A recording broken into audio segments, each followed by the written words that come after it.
Hello दोस्तों, GS vision के YouTube channel पर आपका एक बार फिर से स्वागत है। मैं हूँ राकेश सकलानी। आज हम सामान्य व्याकरण के अंतर्गत, हिंदी व्याकरण के अंतर्गत एक प्रमुख टॉपिक शब्द और शब्द भेद के बारे में बात करेंगे। इस वीडियो के माध्यम से हम देखेंगे कि शब्द किसे कहते हैं और हिंदी भाषा में कितने प्रकार के शब्दों का हम प्रयोग करते हैं, यानी हिंदी भाषा में कितने प्रकार के शब्द होते हैं, और इस शब्द और शब्द भेद को लेकर विभिन्न प्रतियोगी परीक्षाओं में प्रश्न किस प्रकार से पूछे जाते हैं और किस प्रकार हमें उन्हें हल करना होता है। तो आइए सबसे पहले बात करते हैं कि शब्द किसे कहते हैं। दोस्तों, सामान्य तौर पर सभी जानते हैं कि वर्णों का समूह शब्द कहलाता है, यानी जब भी हम किसी शब्द की रचना करते हैं तो उसमें दो या दो से अधिक कुछ वर्ण होते हैं। लेकिन क्या वर्णों का समूह मात्र ही शब्द कहलाता है? शब्द होने के लिए वर्णों को दो तीन से अधिक वर्ण को एक साथ लिख लेना ही पर्याप्त होता है। आज हम इसी पर बात करेंगे। तो वर्णों का समूह शब्द कहलाता है, बहुत हद तक ठीक है, परंतु वर्णों का समूह मात्र होना ही शब्द नहीं कहलाता, बल्कि वर्णों का सार्थक समूह शब्द कहलाता है। सार्थक से मतलब हुआ कि वर्ण दो या तीन या चार जो भी हैं मिलकर एक समूह बनाए हैं। तो वर्णों का ऐसा समूह किसी प्राणी, वस्तु, स्थान, भाव आदि की कुछ न कुछ बोध कराए, कोई निश्चित अर्थ या भाव स्पष्ट करे, तो ऐसे वर्णों के समूह को ही हम शब्द कहते हैं। हम कह सकते हैं कि दो या दो से अधिक वर्ण मिलकर जब एक निश्चित अर्थ या भाव स्पष्ट करते हैं तो वर्णों के ऐसे समूह को हम शब्द कहते हैं। हम संक्षेप में कह सकते हैं कि वर्णों की सार्थक इकाई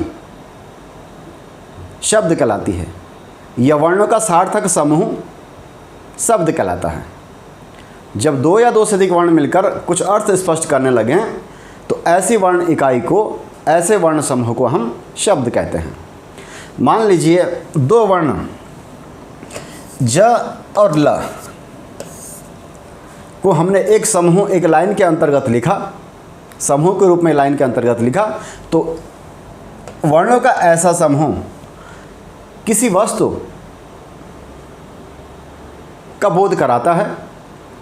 जल अर्थात पानी एक वस्तु है, एक नाउन है, संज्ञा है। अगर इन्हीं दो वर्णों का समूह इस प्रकार बना लिया जाए जो कि कोई भी अर्थ स्पष्ट नहीं करता, तो वर्णों का समूह होने के बाद भी इसे हम शब्द नहीं कहेंगे। या दो ही वर्ण यहाँ इस वर्ण इकाई में हैं, पा और नी, लेकिन दोनों वर्ण मिलकर एक समूह बनाते हैं और यह समूह किसी वस्तु आदि का बोध कराता है, तो इस समूह को भी हम शब्द कहते हैं। इसके ठीक विपरीत अगर नी और पा का वर्ण समूह बनाया, परंतु नी और पा मिलकर कोई भी अर्थ स्पष्ट नहीं करते हैं, तो सामान्य तौर पर इसे हम शब्द नहीं कहेंगे। या इसके अलावा तीन वर्ण क, म और ल एक समूह के रूप में लिखे और वर्णों का ऐसा समूह मिलकर एक फूल, एक वस्तु, एक संज्ञा का बोध कराता है, तो ऐसी वर्ण इकाई या ऐसा वर्ण समूह शब्द कहलाएगा। इसके विपरीत इन्हीं तीन वर्णों को जोड़कर ल, क, म बनाया जाए, रचा जाए या निर्मित किया जाए, तो ऐसी वर्ण इकाई चूंकि किसी भी प्राणी, किसी भी वस्तु, किसी भी स्थान, किसी भी भाव या किसी अन्य का बोध नहीं कराती, कोई भी भाव या अर्थ स्पष्ट नहीं होती वर्ण इकाई, तो ऐसी वर्ण इकाई को हम शब्द नहीं कह सकते। तो आप देख रहे होंगे कि शब्द होने के लिए वर्णों का समूह मात्र होना ही आवश्यक नहीं है, बल्कि वर्णों का सार्थक समूह होना आवश्यक है। यानी दो या दो से अधिक जो भी वर्ण मिलकर के एक समूह बनाएं, अगर ऐसा समूह कोई अर्थ स्पष्ट करता है तो ऐसे वर्ण समूह को ही हम शब्द कहते हैं। हम परिभाषा के रूप में फाइनली कह सकते हैं कि दो या दो से अधिक वर्णों का ऐसा समूह जो मिलकर एक अर्थ स्पष्ट करता है उसे शब्द कहते हैं, या वर्णों की सार्थक इकाई को हम शब्द कहते हैं, या वर्णों की सार्थक समूह को हम शब्द कहते हैं। अब देखते हैं कि शब्द कितने प्रकार के होते हैं और इनके क्या क्या नाम होते हैं। हिंदी भाषा में कितने प्रकार के शब्द होते हैं, ऐसा सामान्यतया परीक्षाओं में प्रश्न नहीं बनता है। क्यों? क्योंकि किसी भी चीज़ के प्रकार बताना या किसी भी चीज़ को वर्गीकरण करने के आधार, किसी भी चीज़ के भेद बताने के अलग अलग आधार हो सकते हैं। हम किसी भी चीज़ का वर्गीकरण करते हैं तो कुछ ना कुछ आधार लेके करते हैं। यानी शब्द कितने प्रकार के होते हैं, जैसे हमने वर्णमाला में वर्णों की बात करी थी कि वर्ण कितने प्रकार के होते हैं, तो वहाँ पर भी हमने यही कहा था कि वर्ण कितने प्रकार के होते हैं, इसका क्या तात्पर्य है, इसका क्या मतलब हुआ। यानी किस आधार पर हम वर्णों का वर्गीकरण कर रहे हैं या वर्णों के भेद बताना चाह रहे हैं।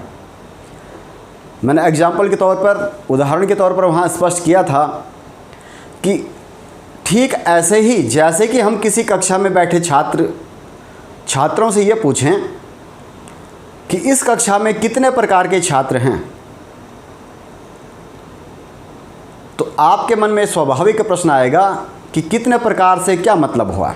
हमारा जो वर्गीकरण किया जा रहा है, हमें जो अलग अलग प्रकार अलग अलग भेदों में बताया जा रहा है, वो किस आधार पर बताया जा रहा है।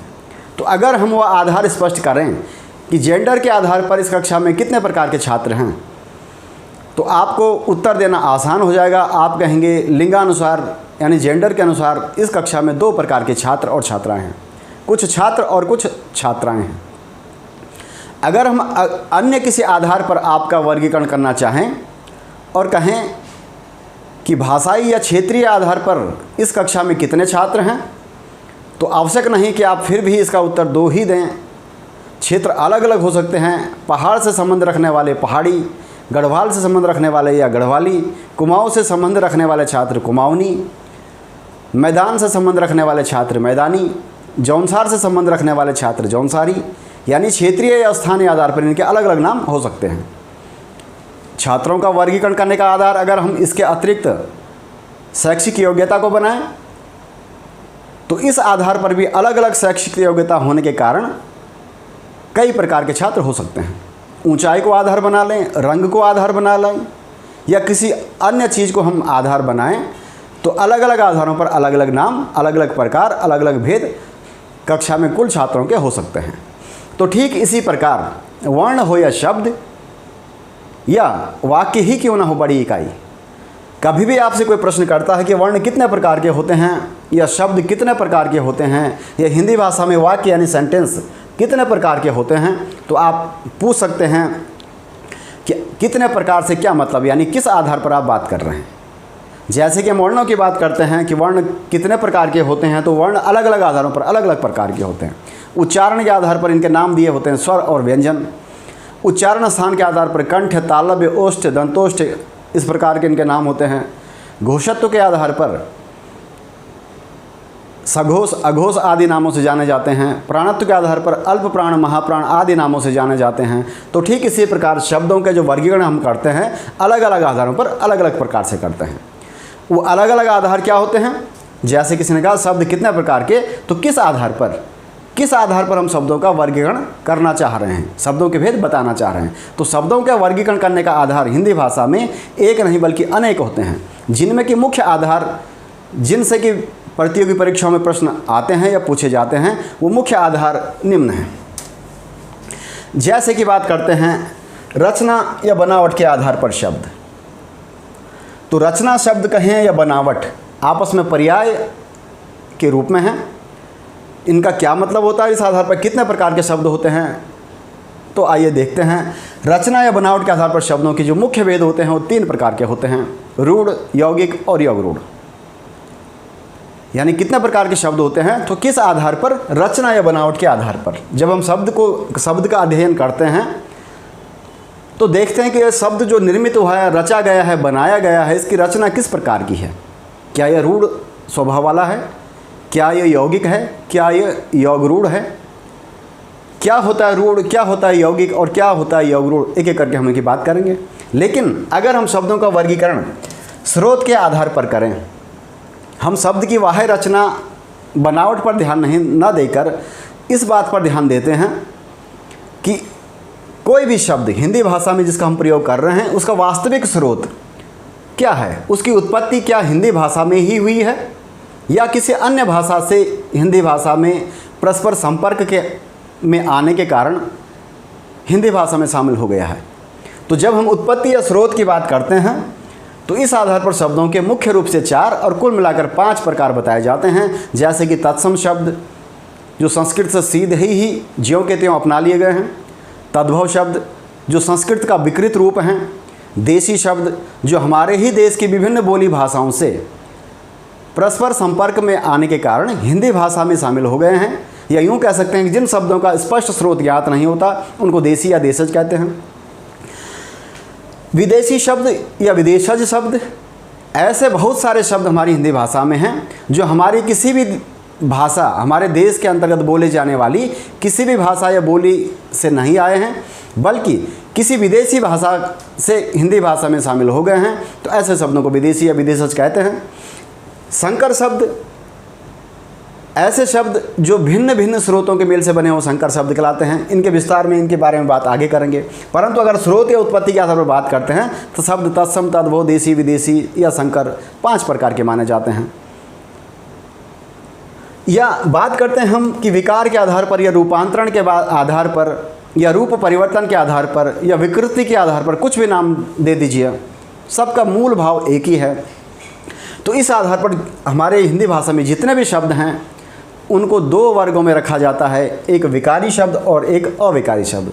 किसे विकारी शब्द कहते हैं, इनकी संख्या कितनी होती है, और किसे अविकारी शब्द कहते हैं, इनकी संख्या कितनी होती है, इसके बारे में इसके अगले वीडियो में हम बात करेंगे। परंतु अगर हम बात करें अर्थ के आधार पर शब्द, तो अर्थ के आधार पर भी एक नहीं एक से अधिक भेद शब्दों के होते हैं। जैसे एकार्थी शब्द, अनेकार्थी शब्द, समानार्थी शब्द या विलोमार्थी शब्द। तो इस प्रकार शब्द कितने प्रकार के होते हैं, तो आप पूछ सकते हैं कि शब्द आप किस आधार पर पूछना चाहते हैं। अगर आप बात कर रहे हैं रचना या बनावट के आधार पर, तब शब्दों के मुख्य 3 भेद होते हैं। अगर आप बात कर रहे हैं उत्पत्ति या स्रोत के आधार पर, तब शब्दों के मुख्य 4 और कुल मिलाकर 5 भेद होते हैं। अगर आप बात कर रहे हैं विकार या रूपांतरण के आधार पर, तो शब्दों के मुख्य रूप से 2 भेद होते हैं, विकारी और अविकारी। अगर आप बात कर रहे हैं अर्थ के आधार पर, तो एकार्थी, अनेकार्थी, समानार्थी, विलोमार्थी आदि नाम इनके होते हैं। तो आज हम बात करेंगे पहले आधार की, यानी जिस आधार पर हम शब्दों का वर्गीकरण करते हैं वो पहला आधार, जैसे कि रचना या बनावट के आधार पर। तो रचना या बनावट के आधार पर शब्द कितने होते हैं, इनके क्या क्या नाम होते हैं और इनके ये नाम देने का कारण क्या है। तो रचना या बनावट के आधार पर शब्द भेद, मतलब रचना या बनावट के आधार पर अगर हम किसी भी शब्द का अध्ययन करें तो हम पाते हैं कि हिंदी भाषा में जितने भी शब्द हम प्रयोग करते हैं, चाहे तो मौखिक स्तर पर बोलने में या लिखित स्तर पर लेखन में, तो इनका जो रचना होती है, बनावट होती है, वो 3 प्रकार की होती है। रूढ़, जिसको मूल भी कहते हैं, यौगिक या फिर योगरूढ़ शब्द। आइए चले बात करते हैं कि रूढ़ शब्द से क्या मतलब हुआ। इस रूढ़ शब्द को मूल शब्द क्यों कहते हैं, रूढ़ शब्द का क्या मतलब होता है, या फिर मूल शब्द का क्या मतलब होता है। तो दोस्तों, अगर सीधे सामान्य शब्दों में हम बात करें तो ऐसे शब्दों को हिंदी भाषा के अंतर्गत प्रयोग किए जाने वाले ऐसे शब्द जिनके सार्थक खंड नहीं होते हैं उनको हम रूढ़ शब्द कहते हैं या रूढ़ी शब्द कहते हैं। क्या कहा? ऐसे शब्द जिनके सार्थक खंड नहीं होते हैं रूढ़ या रूढ़ी शब्द कहलाते हैं। सार्थक खंड से मतलब हुआ, अगर जल एक शब्द है तो अगर इसके दो खंड, दो टुकड़े करे जाएं तो ज और ल अलग अलग दो वर्णों में टूट जाता है, न तो ज का अर्थ स्पष्ट हो पाता है और न ही ल का। इसके अलावा जैसे कि हम बात कर रहे हैं गमला शब्द, 3 वर्णों के योग से बनी हुई इकाई है। चूँकि ये किसी वस्तु का बोध कराती है इसलिए हम इसको शब्द कह सकते हैं, परंतु अगर इसकी रचना या बनावट पर हम ध्यान दें कि इसकी रचना किस प्रकार की है, तो हम पाते हैं कि अगर हम इन तीनों वर्णों को ग म ल ला में अलग अलग कर दें तो तीनों का अलग अलग अर्थ शब्द के रूप में कुछ नहीं आता। ऐसा भी हो सकता है कि ग और म और ला को हम अलग अलग कर दें तो कुछ विद्यार्थी प्रश्न करते हैं कि यहाँ पर गम शब्द का अर्थ स्पष्ट होता है जबकि ला का नहीं होता, लेकिन गम का तो होता है। तो क्या इसको भी हम रूढ़ शब्द कहेंगे? निसंदेह इसे भी रूढ़ शब्द कहेंगे, क्योंकि ऐसा शब्द रूढ़ ही शब्द है जिसके सभी खंड सार्थक ना हो।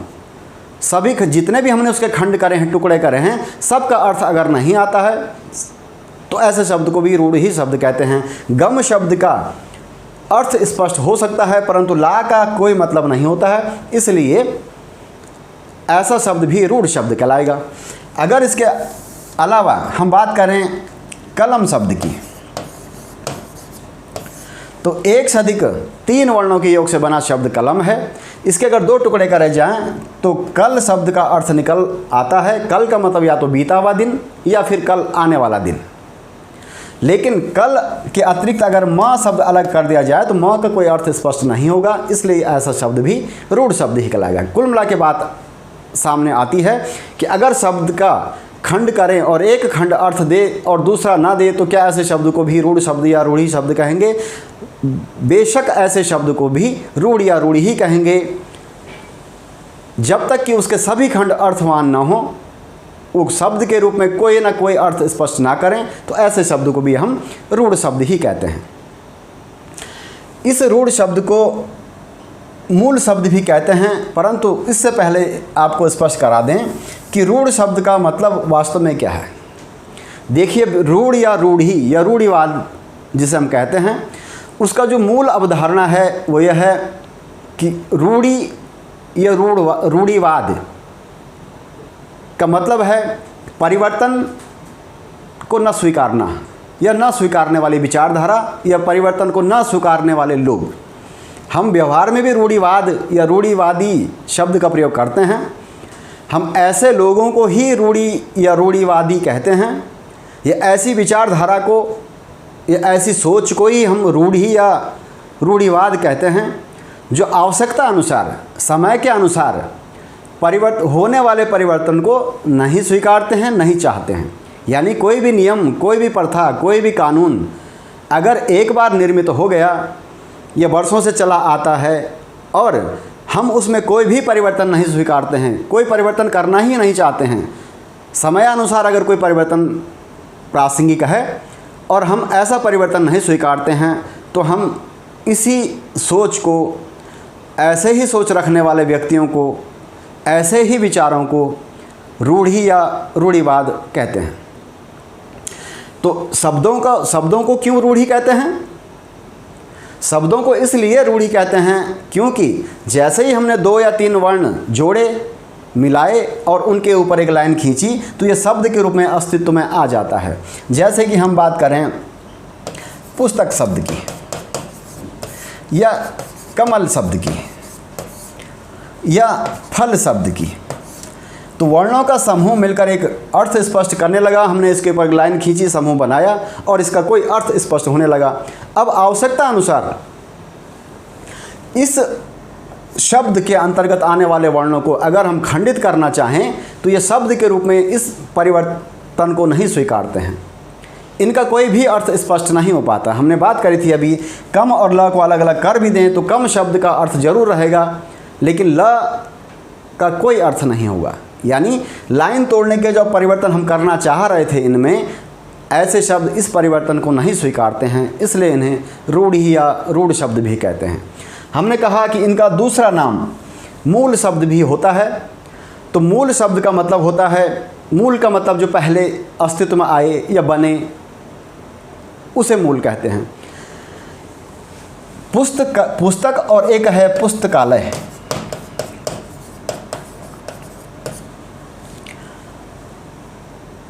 पुस्तकालय और पुस्तक शब्द में मूल उस शब्द को कहेंगे जो पहले अस्तित्व में आया हो।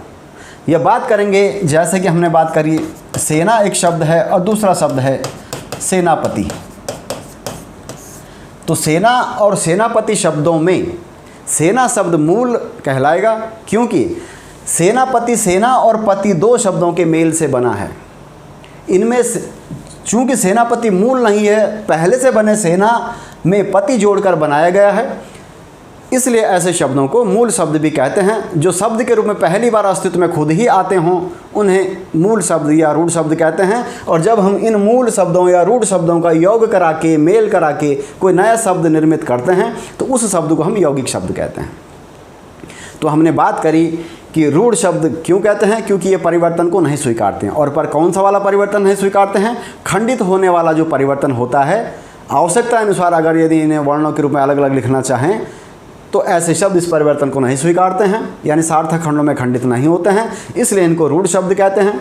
मूल शब्द क्यों कहते हैं? कि शब्द के रूप में वर्णों से मिलकर पहली बार खुद ही बनते हैं, इसलिए इनको मूल शब्द भी कहते हैं। इसके अलावा इन्हें अयौगिक या मौलिक शब्द भी कह सकते हैं। अगर विकल्प में कहीं मूल या रूढ़ नहीं है तो इनका जो अगला नाम या अन्य नाम होगा अयौगिक या मौलिक। मूल या मौलिक दोनों ही शब्द विशेषण के रूप में हैं। मौलिक मतलब जो मूलतः पहले बना हो, और अयौगिक मतलब जो योग से ना बना हो। वर्णों के योग से तो बेशक बना है, पर पहले से बने किसी छोटे शब्द के मेल से ना बना हो। वर्णों के योग से बेशक बना हो, परंतु शब्दों के मेल से ना बना हो। तो मूल कहिए, रूढ़ कहिए, अयौगिक कहिए या मौलिक कहिए, इन शब्दों के ही ये नाम हैं। आइए चले बात करते हैं यौगिक शब्द किसे कहते हैं और ऐसे शब्द कौन होते हैं। यौगिक शब्द, ऐसे शब्दों को यौगिक शब्द हम कहते हैं जो दो या दो से अधिक, सामान्यतया दो या अपवाद के रूप में दो से अधिक भी हो सकता है। तो ऐसे शब्द जो दो या दो से अधिक मूल या रूढ़ शब्दों के मेल से बने होते हैं और खंडित होने पर, अलग अलग खंडों में तोड़ने पर खंडों के भी निश्चित अर्थ स्पष्ट करते हैं, ऐसे शब्दों को हम यौगिक शब्द कहते हैं। योग से ही बना है यौगिक। योग मतलब मेल या जोड़, मिलाना। ऐसे शब्द जो पहले से निर्मित दो मूल या रूढ़ शब्दों को मेल करा करके, जोड़ करके बनाए गए हों, और अगर हम आवश्यकता अनुसार उन्हें पहले जैसे खंडों में ही अलग अलग कर देते हैं तो वो दोनों ही खंड या तीनों ही खंड पूर्ण शब्द का अर्थ देते हैं। ऐसे शब्दों को हम यौगिक शब्द कहते हैं। यौगिक शब्दों की जब रचना होती है, अगर कोई शब्द यौगिक है तो आप मान के चलिए उस शब्द की जो रचना हुई होगी या तो हुई होगी उपसर्ग के सहायता से, या हुई होगी प्रत्यय के सहायता से, या हुई होगी संधि की सहायता से, और या हुई होगी समास की सहायता से। अगर कोई शब्द यौगिक है तो यौगिक शब्द की रचना होती है उपसर्ग से, प्रत्यय से, संधि से, समास से। और फिर से जब उसके खंड करते हैं तो सभी खंड अर्थवान होते हैं, अर्थवान इकाइयों में अलग अलग टूट जाते हैं। तो ऐसे शब्दों को हम यौगिक शब्द कहते हैं। जबकि रूढ़ या मूल शब्दों की रचना किसी शब्द से नहीं होती बल्कि वर्णों से मिलकर के होती है। आइए बात करते हैं योग रूढ़ शब्द किसे कहते हैं। इसके शब्द से ही स्पष्ट हो रहा है, इसमें दो शब्द संलिप्त हैं, योग और रूढ़। योग का मतलब हुआ मेल, जोड़, और रूढ़ का मतलब अभी बताया था परिवर्तन न चाहने वाले। तो क्या परिभाषा हुई? ऐसे शब्द, या यूँ कहें कि हिंदी भाषा के अंतर्गत प्रयुक्त किए जाने वाले ऐसे शब्द जो दो या दो से अधिक मूल या रूढ़ शब्दों के मेल से तो बने होते हैं, परंतु खंडित होने पर, आवश्यकता अनुसार अलग अलग किए जाने पर अपने खंडों का अर्थ न देकर किसी अन्य अर्थ की ओर संकेत करते हैं, या यूँ कहें किसी अन्य के पर्याय या विशेषण बन जाते हैं, ऐसे शब्दों को योगरूढ़ शब्द कहते हैं।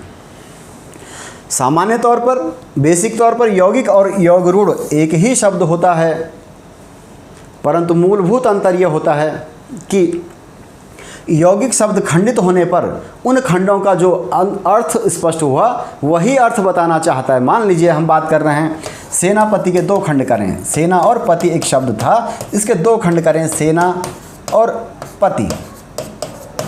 तो सेना का मतलब सेना ही है यहाँ पर और पति का मतलब पति ही है। हम बात करें सेनापति आए या गए या सम्मानित हुए, तो यहाँ पर सेना मतलब कोई समूह, सैनिकों का समूह, और पति का मतलब प्रमुख, उस सेना के प्रमुख की बात हो रही है। दोनों खंड अपना शाब्दिक अर्थ देते हैं और यहीं तक सीमित रहते हैं। सेनापति किसी का पर्यायवाची या विशेषण नहीं बनता है या किसी अन्य व्यक्ति की ओर संकेत नहीं करता है, जबकि इसके ठीक विपरीत यौगिक शब्द, योगरूढ़ शब्द क्या करता है। जैसे हम बात करें कि एक दंत की, तो एक दंत शब्द में एक और दंत 2 मूल शब्द हैं, और जब हम इस शब्द को अलग अलग 2 खंडों में एक और दंत के रूप में लिखते हैं या बोलते हैं, तो यहाँ पर एक दंत का जो शाब्दिक अर्थ आना चाहिए था एक दांत, तो एक दंत शब्द अपना शाब्दिक अर्थ एक दांत न देकर बात करता है गणेश शब्द की, या यूँ कहें कि इशारा करता है, संकेत करता है गणेश शब्द की ओर। या दूसरे शब्दों में कह सकते हैं कि गणेश शब्द का पर्याय बनता है कौन, एक दंत शब्द। तो ऐसे शब्द को योगरूढ़ कहते हैं। क्यों?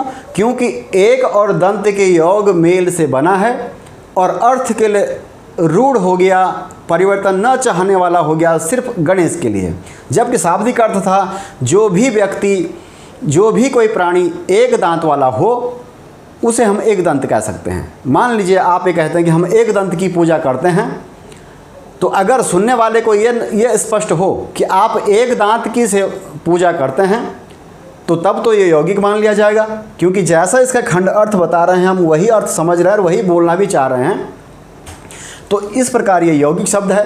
परंतु जब भी हम बात करते हैं कि हम एक दंत की पूजा करते हैं या हमारे आराध्य देव एक दंत हैं, तो सुनने वाला कभी भी ये नहीं समझता कि आपके जो देवता हैं वो एक दांत है कोई, बल्कि वो इसके स्थान पर बात समझता है कि आप बात किसकी कर रहे हैं, गणेश की कर रहे हैं। यह 2 बहुत ही समान शब्द जो मूलभूत रूप से एक ही जैसे दिखाई पड़ते हैं उनकी बात करते हैं। एक शब्द है विद्यालय, आपका शब्द था एक मूल शब्द विद्या और दूसरा इसमें जोड़ा गया था आलय। इन दोनों की संधि जब हुई तो दीर्घ संधि अनुसार ये हो गया विद्यालय। ठीक दूसरा शब्द है हिमालय, तो हिम मतलब बर्फ, जो कि ये मूल या रूढ़ शब्द है, और इसके साथ हमने जोड़ा दूसरा रूढ़ शब्द या दूसरा मूल शब्द आलय।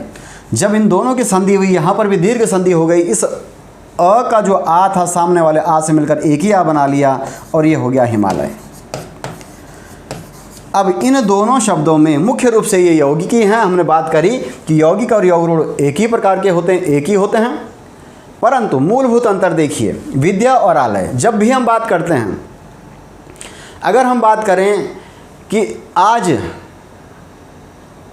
रात को विद्यालय में अचानक भूकंप आया और विद्यालय की इमारत गिर गई, यानी विद्यालय टूट गया, तो इसका शाब्दिक अर्थ हुआ जो विद्या का जो आलय था वो टूटा। आपके दिमाग में प्रश्न आएगा कि कौन सा वाला विद्यालय? क्या विद्यालय शब्द मिलकर एक ऐसी इमारत का ही बोध करा रहा है जो कि मात्र एक जगह थी, दिल्ली में थी, देहरादून में थी या आपके घर में थी? जबकि इसके ठीक विपरीत देखिए, पहले इसको समझिए। अगर हम बात करें कि हिमालय में आज भूकंप आया, शब्द क्या थे मूल? हिम और आलय, बर्फ का घर, शाब्दिक अर्थ तो यही था। परंतु हिमालय में भूकंप आया तो आपके दिमाग में प्रश्न कभी ऐसा नहीं आने वाला कि हिमालय कौन सा वाला हिमालय। क्यों? क्योंकि इसका शाब्दिक अर्थ बर्फ का घर तो है, परंतु बर्फ का कौन सा वाला घर? सिर्फ एक पर्वत विशेष। हर जगह, हर आलय जहाँ बर्फ गिरे या बर्फ रखी जाए उसको हम हिमालय नहीं कहते हैं। बहुत सारे पर्वत, बहुत सारी चोटियाँ ऐसी हैं जहाँ वर्ष भर बर्फ़ रहती है, यानी बर्फ़ का घर होता है, परंतु हर ऐसा कोई आलय या ऐसा घर जहाँ बर्फ़ हो उसे हिमालय नहीं कहते हैं। ये बर्फ़ का घर वाला शाब्दिक अर्थ छोड़कर एक पर्वत विशेष की ओर संकेत करता है। इसलिए ये योग प्लस रूढ़, योग हिम और योग हिम और आलय के योग से बना और अर्थ के लिए रूढ़ हो गया एक पर्वत विशेष के लिए। जबकि विद्या और आलय मिले और मिलकर बनाया विद्यालय, और इस विद्यालय नामक शब्द को पुनः जब हम विद्या और आलय दो खंडों में तोड़ते हैं तो विद्या का जो मतलब है, आलय का जो मतलब है, ये विद्यालय शब्द वहीं तक सीमित रहता है। यानी ये किसी बिल्डिंग विशेष का पर्याय नहीं बनता कि कौन से वाली बिल्डिंग, एक निश्चित बिल्डिंग नहीं, कोई भी विद्या का आलय जहाँ जहाँ हम नियमित रूप से औपचारिक रूप से हम विद्या देते हैं, छात्रों को अगली कक्षा में प्रोन्नत करते हैं, उस जगह को हम विद्यालय कह सकते हैं। ऐसा घर जहाँ विद्या दी जाती है। और अगर आप अपने ही घर के किसी एक ही कमरे में ऐसा काम करते हैं तो आपका वह घर ही विद्यालय हो सकता है। परंतु आप अपने पूरे घर में अगर बर्फ़ स्थायी तौर पर रखने लगें, उस पूरे ही घर को हिम का घर बना लें, तो आपका घर कभी भी हिमालय नहीं कहलाएगा। जब भी कोई बात करेगा हिमालय तो उस पर्वत विशेष की बात करेगा, लेकिन जब भी बात करेगा विद्यालय तो आपके घर में जो विद्यालय खोला गया था, ऐसा नहीं कि ज़रूरी नहीं कि हम उसी का ध्यान करें या उसी का अर्थ हम स्पष्ट कर जाएं। जहाँ जहाँ विद्या दी जाएगी वो विद्यालय, लेकिन जहाँ जहाँ बर्फ़ गिरेगी वो हिमालय कभी भी नहीं हो सकता। यानी विद्यालय और हिमालय रूप रचना में एक समान है, परंतु मूलभूत अंतर इनमें यही है कि विद्यालय शब्द के दोनों खंड अपना शाब्दिक अर्थ तक ही सीमित रहते हैं। यानी ऐसी कोई जगह जहाँ विद्या दी जाए वो विद्यालय हो सकती है, परंतु हिमालय शब्द में प्रयुक्त दोनों ही हिम और आलय शब्द अपना शाब्दिक अर्थ बर्फ़ का घर न देकर एक पर्वत विशेष की ओर संकेत करते हैं। इसलिए हिमालय एक योग रूढ़ शब्द है। इसका एक उदाहरण मैं और देता हूँ। उम्मीद करता हूँ कि इस उदाहरण के माध्यम से आप यौगिक और योग रूढ़ शब्द में पूरी तरह से अंतर स्पष्ट कर लेंगे। जैसे कि मान लीजिए हम बात करते हैं राजपुत्र, राजा का पुत्र 3 पद थे और हमने समासिक प्रक्रिया द्वारा इसे संक्षिप्त करके बना लिया राजपुत्र। हमने पहले ही बात करी थी कि यौगिक शब्द की रचना समास की विधि द्वारा भी हो सकता है, संधि द्वारा भी हो सकता है, उपसर्ग या प्रत्यय की सहायता से भी हो सकता है। तो यहाँ पर राजपुत्र शब्द की जो रचना की गई है वो समासिक विधि को अपना कर की गई है। और दूसरा शब्द हम बना रहे हैं पवन पुत्र। पवन के पुत्र हैं जो, अर्थात पवन पुत्र। दोनों ही शब्दों में दो खंड हैं जो कि अपने आप में मूल शब्द या रूढ़ शब्द हैं। अब आप देखिए, अगर हम ये कहें कि आज रात सपने में हमारे कोई राजपुत्र आए या आज राजपुत्र को सम्मानित किया गया, तो आप कभी भी किसी व्यक्ति विशेष का बोध नहीं कर पाएंगे कि राजपुत्र अर्थात कौन। राजा के 4 पुत्र हैं तो चारों के चारों पुत्र राजपुत्र हो सकते हैं, और अगर 4 राजा हैं और उनके 4 पुत्र हैं तो ये और भी अधिक राजपुत्र हो सकते हैं। हम स्पष्ट नहीं कर पाएंगे कि हम किसकी बात करते हैं। चूँकि ये शब्द राज और पुत्र जैसे ही हम खंडों में अलग अलग करते हैं तो यह अपना शाब्दिक अर्थ राजा का पुत्र तक ही सीमित रहता है, किसी का पर्यायवाची या किसी का विशेषण नहीं बन पाता है, किसी अन्य की ओर संकेत नहीं कर पाता है। लेकिन इसके ठीक विपरीत पवन पुत्र को जैसे हम सब बात करेंगे कि हमने आज सपने में पवन पुत्र को देखा या पवन पुत्र ने लंका दहन किया था, तो स्पष्ट हो जाता है कि पवन पुत्र अर्थात हवा का पुत्र कौन, हनुमान। तो पवन पुत्र शब्द हनुमान का पर्याय बनता है या हनुमान की ओर इशारा करता है, हनुमान की ओर संकेत करता है। इसलिए योग रूढ़ है, पवन और पुत्र के योग से बना और अर्थ के लिए रूढ़ हो गया हनुमान के लिए। जबकि राजपुत्र अपना शाब्दिक अर्थ तक ही सीमित रहता है, इसलिए इसको कहेंगे यौगिक शब्द। इस प्रकार आप जान गए कि रचना या बनावट के आधार पर हिंदी भाषा में जितने भी शब्द हम प्रयोग करते हैं मौखिक स्तर पर या लेखन के स्तर पर, अगर हम उनका अध्ययन उनकी बनावट के आधार पर करें, उनकी रचना के आधार पर करें, उनकी व्युत्पत्ति के आधार पर करें, तो इस प्रकार हमारे सामने 3 प्रकार के शब्द आते हैं। पहला प्रकार का शब्द जिसके हम सार्थक खंड नहीं कर पाते हैं, रूढ़ या मूल शब्द कहलाता है। दूसरे प्रकार का शब्द जो 2 या 2 से अधिक रूढ़ शब्दों के मेल से तो बनता है और खंडित किए जाने पर उन खंडों का अर्थ ही स्पष्ट करता है, उन खंडों के अर्थ तक ही सीमित रहता है, किसी अन्य की ओर संकेत नहीं करता, उस शब्द को हम यौगिक शब्द कहते हैं। या फिर ऐसा शब्द जो 2 या 2 से अधिक रूढ़ शब्दों के मेल से तो बना होता है परंतु खंडित किए जाने पर अपना शब्दों का शाब्दिक अर्थ न देकर किसी अन्य अर्थ की ओर संकेत करता है, ऐसे शब्द को यौगरूढ़ शब्द कहते हैं। अब यहाँ से प्रश्न इस प्रकार प्रतियोगी परीक्षाओं में पूछा जाता है कि बताइए निम्न में से कौन सा रूढ़ शब्द है या कौन सा रूढ़ शब्द नहीं है। जैसे कि ए ऑप्शन में कह देगा कमल शब्द, बी ऑप्शन में कह देगा गमला शब्द, सी ऑप्शन में कह देगा कलम शब्द और डी ऑप्शन में कह देगा पयोद शब्द। बेशक चारों विकल्पों में 3-3 ही वर्ण हैं, 3-3 वर्ण मिलकर ही समूह बनाकर एक शब्द की रचना करे हैं, लेकिन आप देख रहे हैं कि कमल शब्द के जब हम खंड करें तो जितने हम इसके खंड करें सभी खंडों का अर्थ स्पष्ट नहीं हो पाता है, इसलिए ऐसा शब्द रूढ़ है। अगर इसके विकल्पों के अनुसार प्रश्न बनाएं कि निम्न में रूढ़ शब्द नहीं है या निम्न में कौन सा शब्द है जो रूढ़ नहीं है, मूल नहीं है, तो इसका आंसर है पयोद। क्यों नहीं है बात करते हैं। देखिए, कमल शब्द सार्थक खंडों में नहीं टूटता है, यानी इसके अगर 2 खंड करें तो दोनों खंडों का अर्थ अलग अलग नहीं आता है।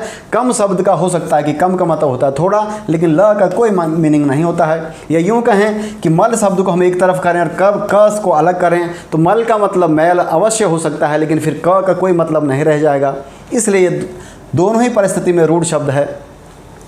गमला शब्द को हम अलग अलग करें तो गम शब्द का अर्थ हो सकता है परंतु ला का कोई अर्थ नहीं आने वाला। कलम शब्द में कल शब्द का अर्थ हो सकता है लेकिन म का नहीं आने वाला। लेकिन पयोद शब्द में पयह प्लस द, यह संधि करके बना हुआ शब्द है, विसर्ग संधि इसमें है। पयह का मतलब होता है पानी, द का मतलब होता है अकेला वर्ण होने के बाद भी द यहाँ पूर्ण शब्द का अर्थ देता है देने वाला, अर्थात बादल। तो इसका अर्थ है पय का मतलब पानी। हालांकि पय शब्द अनेकार्थी है, इसका मतलब दूध या अमृत आदि भी होता है, परंतु यहाँ पर दूध या अमृत न होकर पानी है। पय का मतलब पानी, द का मतलब देने वाला। तो इस दृष्टि से ये रूढ़ शब्द नहीं है। अब ये रूढ़ शब्द नहीं है तो फिर क्या, कौन सा किस प्रकार का शब्द है रचना के आधार पर? या तो ये यौगिक होगा और या फिर यौगरूढ़ होगा। यौगिक इसलिए नहीं है कि अगर हम पयोद को पयह प्लस द 2 खंडों में तोड़ते हैं, अलग अलग खंडों में लिखते हैं, तो ये अपना इनका जो मीनिंग है ऐसा मीनिंग ना बताकर बादल की ओर संकेत करता है, बादल का पर्यायवाची बनता है, इसलिए एस पयोद नामक शब्द यौगरूढ़ शब्द है। शाब्दिक अर्थ क्या नहीं दे रहा है? पयह मतलब पानी, द मतलब देने वाला। जैसे आप पयोद कह रहे हैं तो आप पानी दे ऐसा अर्थ नहीं बता रहे हैं, बल्कि आप पयोद शब्द का उच्चारण करेंगे ही तो सुनने वाला समझेगा कि आप बादल की बात कर रहे हैं, न कि पानी देने की बात करते हैं। इसलिए पयोद शब्द यौगरूढ़ है। ग्राम विकास अधिकारी जो कि समूह के अंतर्गत एक पद है, उत्तराखंड में अभी कुछ समय पहले इसको लेकर परीक्षा हुई, प्रतियोगी परीक्षा। इसमें एक प्रश्न था कि ऐसे शब्द जो स्वतंत्र सत्ता धारण करते हैं क्या कहलाते हैं?